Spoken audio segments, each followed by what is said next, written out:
Welcome back to the show where we recap our favorite films whilst enjoying ourselves a little bit of a drink. This week, Lindsay Bring is recapping Nightmare on Elm Street 3 Dream Warriors. But first, our mixologist Will Cutting has the ingredients to make the drink of your dreams. This is Cocktail Movie Recap.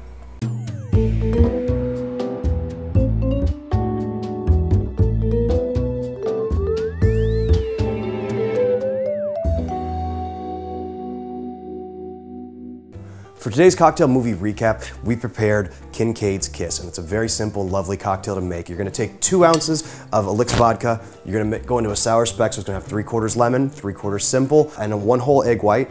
Then to change it up and just bring it our own, make it our little color, we're gonna put 1 ounce of raspberry gum syrup into that.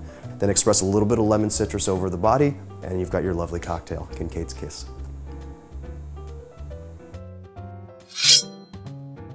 I am such a mess.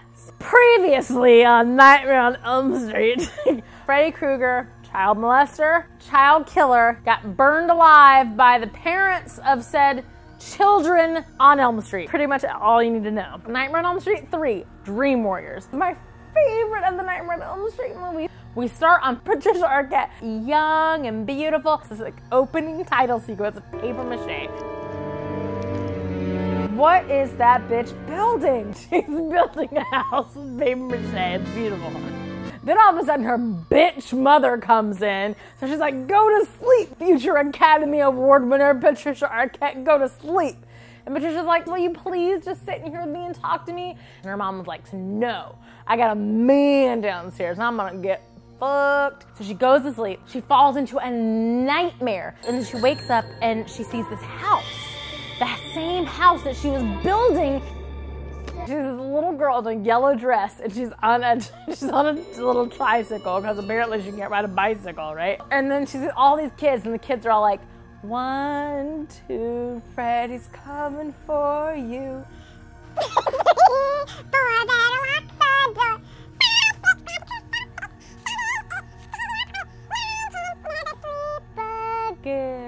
It's actually important to this story. And she follows the little girl into the house. And then all of a sudden the house is freaking out. And then she sees Freddy Krueger. I'm gonna get you, bitch.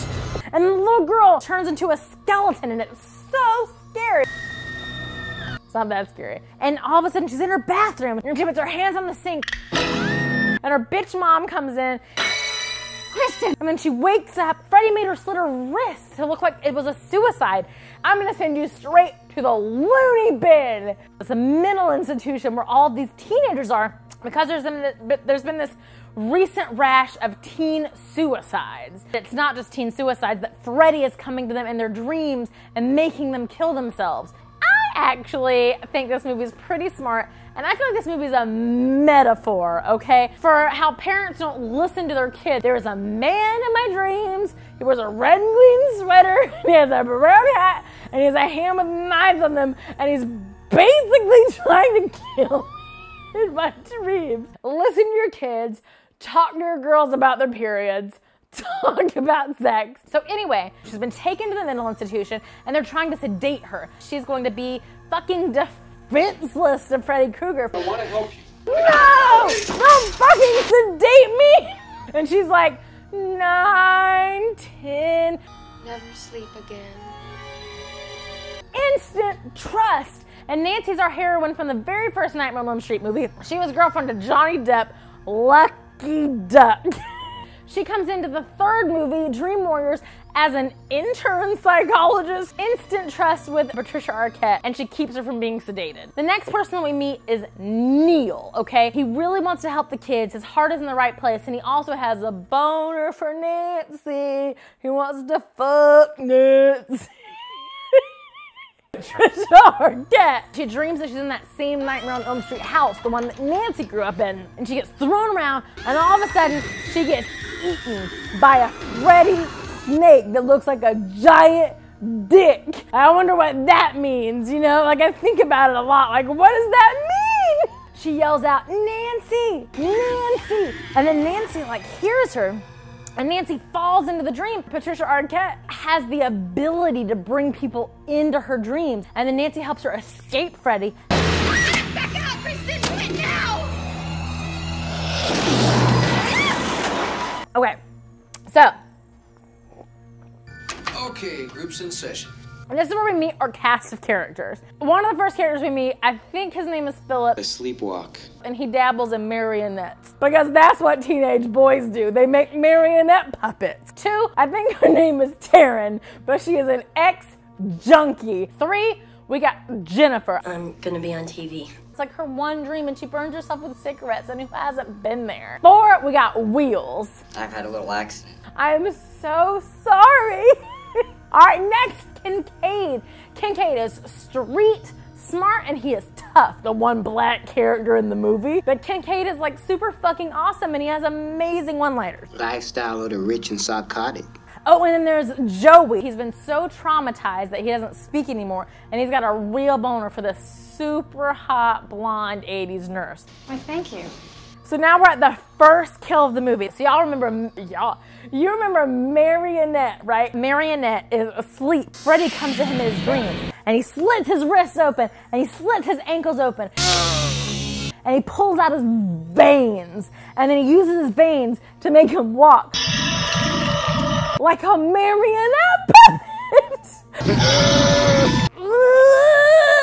All of the kids come together and they will watch. And then Freddy Krueger slices his veins. Like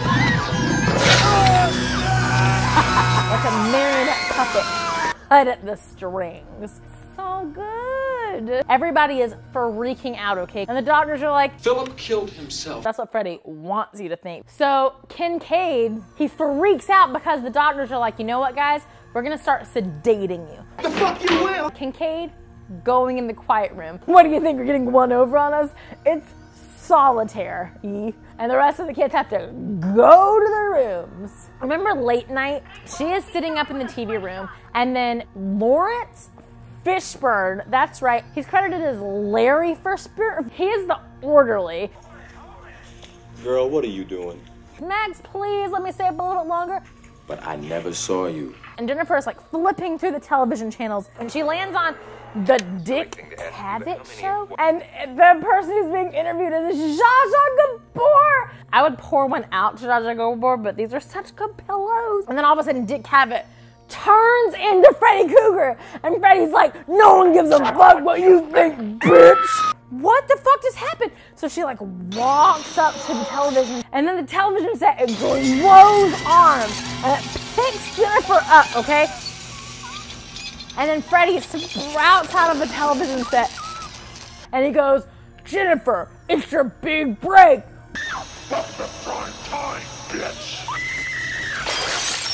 And then Larry Fishburne comes in, and he sees her fucking dangling from the television set.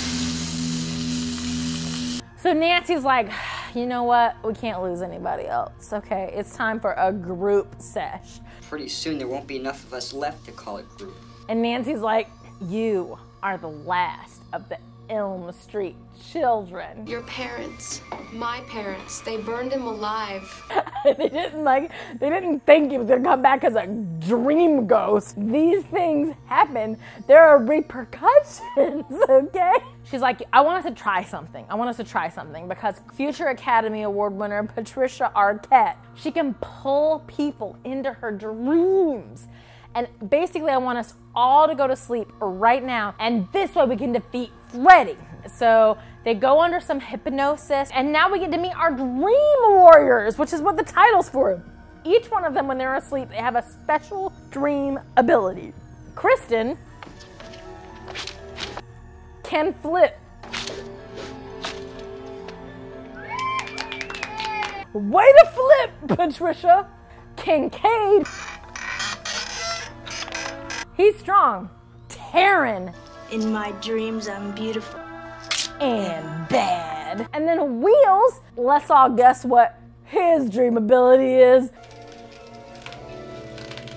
Joey, the mute, he like slips out of this dream session and he meets up with this gorgeous, stacked nurse, okay? She's like blonde, blue-eyed, Aryan princess. Joey, do you like my body? This is the best day of my life. She spits tongues at him. And then Freddy Krueger shows up and he goes, what's the matter, Joey? tongue-tied, and then the bed disappears. He's levitating over hell. A mean doctor comes in and she's like, what's going on in here?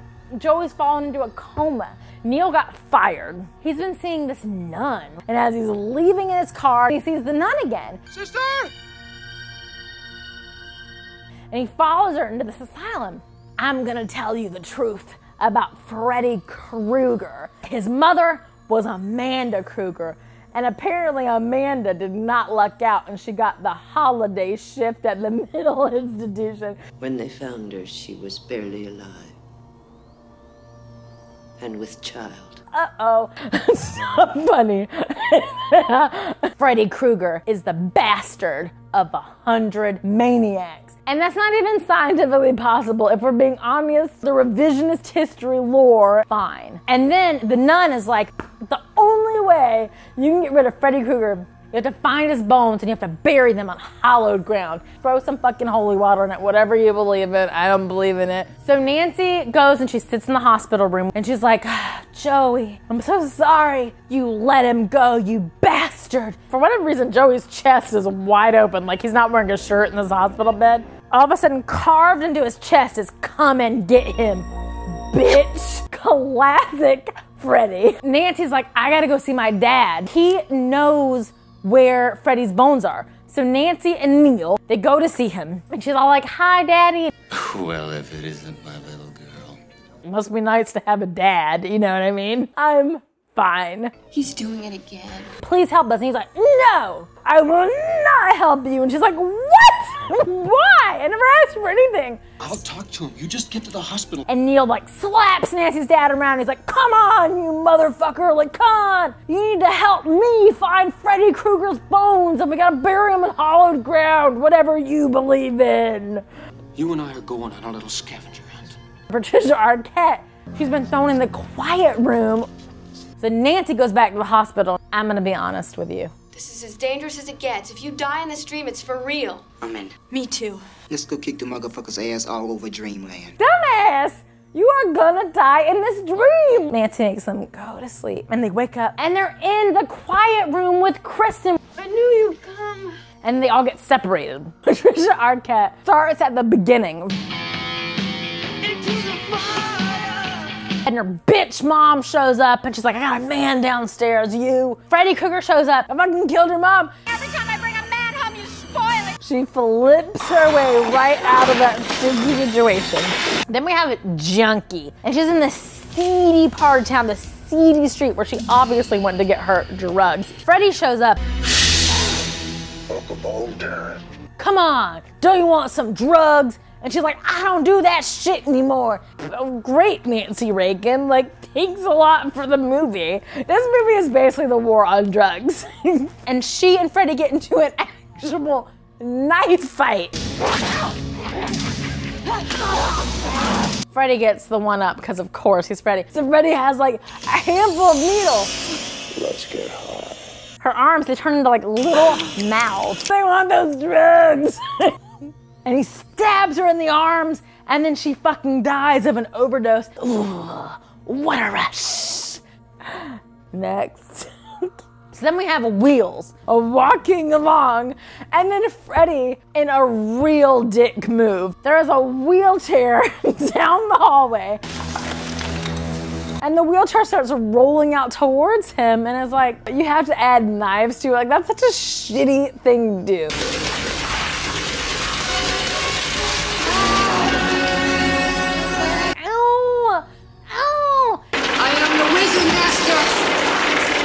I don't know what that means because I've had sex before. I don't believe in fairy tales. So he wasn't that big of a master, now was he? Nancy, Kincaid, and future Academy Award winner Patricia Arquette, they all find each other. And Kincaid is like, that motherfucker. Krueger, pussy! They fucking run into the dream and they find Joey. And then Freddy shows up. So Kristen, she flips Freddy a new one. And then Kincaid, he's so strong, so he lifts this beam that Nancy can walk down to save Joey. They save Joey, the three of them get out of it okay, and Freddy rips open his shirt. they're trapped in his chest. That's like the most action I've gotten in a while. Remember Neil and remember Nancy's dad? They went off to find the bones of Freddy. They successfully found them, and Neil is like digging this hole in the junkyard because they have to bury the skeleton. And all of a sudden, Freddy's skeleton comes to life. Freddy's skeleton picks up Nancy's dad and throws him onto a car, impaling him. And the skeleton picks up a shovel and then whacks Neil over the head. And then shovels up some dirt and like piles it onto Neil in the grave. He drops a shovel and he goes, yeah, yeah, yeah, yeah, yeah. And a bunch of bones on the ground. Why is that scene in the movie? Nancy, Kincaid, Patricia Arquette, Joey, and they're running through this hall of mirrors. They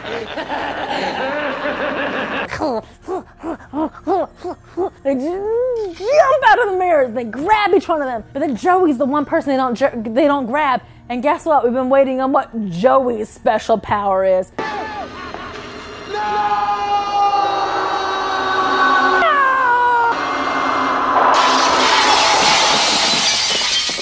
I think Joey's power of speech just killed Freddy Krueger. This is amazing. And then as they're walking out, Nancy sees her dad. And her dad like comes down in a beam of light and he's like, Nancy, I'm a ghost. I crossed over. Nancy, you should just be lucky you had a dad, am I right?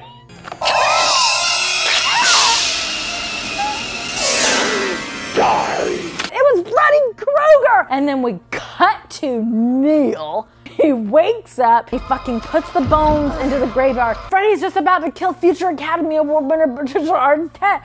And then Nancy's like, she makes him stab himself in the belly. And he pours the holy water on the bones. Ashes to ashes. Bursts of light. And then Freddy's fucking dead. But Nancy's also dead. I'm in a dream. You went to a beautiful dream. I'm so sorry you're dead. She is dead. They're at her funeral. Neil sees the nun. For the Lord God has comforted us. And then she fucking disappears like a fucking David Blaine magic trick. He looks down and he's like, holy shit. The fucking nun he's been following this whole movie is the ghost of Amanda Krueger, the mother of Freddy Krueger. And Neil's laying in bed. He's laying in bed and he's falling asleep next to the house, the paper mache house from the beginning of the movie. And as he's sleeping, we just look over and the light turns on. And we know Freddy is not done. That's right. Freddy's got another 38 movies to do. Freddy's not done. With the Dream Warriors. The end, okay? That was Lindsay Bring. She's the co-writer of Penguins vs. Possums. If you want more information on that or anything else that she's working on, links will be down below. Also, if you like this video, make sure you click on the thumbs up button. And if you like what we're doing in general, make sure that you subscribe for all the videos coming your way. If you want a step-by-step guide on how to make Kincaids Kiss, that video is going to be right over here. And if you missed last week's, don't worry, that one's right over here. Remember, be kind to one another, stay safe, drink responsibly, and we'll see you next time.